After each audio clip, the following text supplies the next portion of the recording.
اور مشرق اور مغرب سب اللہ ہی کا ہے، تو جدھر بھی تم رخ کرو ادھر ہی اللہ کی ذات ہے۔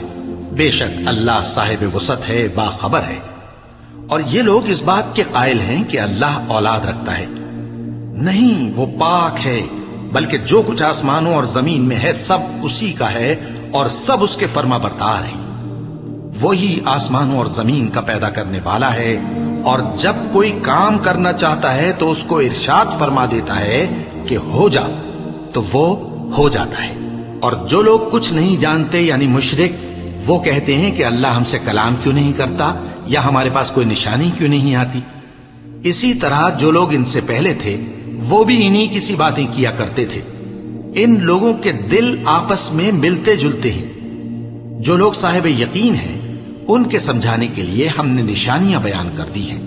اے پیغمبر، ہم نے تم کو سچائی کے ساتھ خوشخبری سنانے والا اور ڈرانے والا بنا کر بھیجا ہے، اور اہل دوزخ کے بارے میں تم سے کچھ پرسش نہیں ہوگی، اور تم سے نہ تو یہودی کبھی خوش ہوں گے اور نہ عیسائی، یہاں تک کہ ان کے مذہب کی پیروی اختیار کر لو۔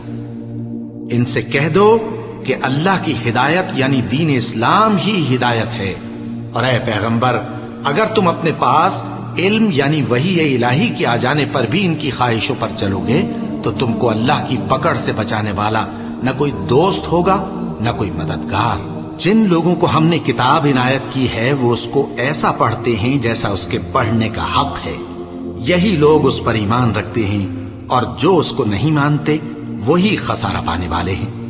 اے بنی اسرائیل، میرے وہ احسان یاد کرو جو میں نے تم پر کیے، اور یہ کہ میں نے تم کو اہل عالم پر فضیلت بخشی، اور اس دن سے ڈرو جب کوئی شخص کسی شخص کے کچھ کام نہ آئے، اور نہ اس سے بدلہ قبول کیا جائے، اور نہ اس کو کسی کی سفارش کچھ فائدہ دے، اور نہ لوگوں کو کسی اور طرح کی مدد مل سکے۔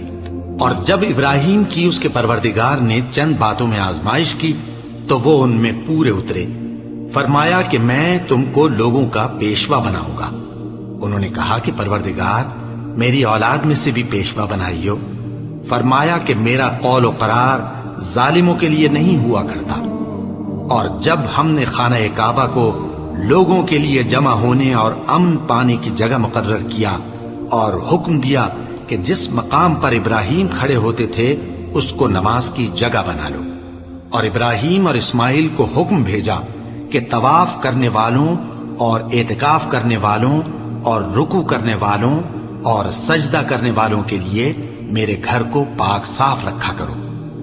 اور جب ابراہیم نے دعا کی کہ اے پروردگار، اس جگہ کو امن کا شہر بنا، اور اس کے رہنے والوں میں سے جو اللہ پر اور روز آخر پر ایمان لائیں ان کے کھانے کو میوے عطا فرما، تو اللہ نے فرمایا کہ جو کافر ہوگا میں اس کو بھی کچھ مدت تک سامان زندگی دوں گا، مگر پھر اس کو عذاب دوزخ کے بھگتنے کے لیے مجبور کر دوں گا، اور وہ بری جگہ ہے۔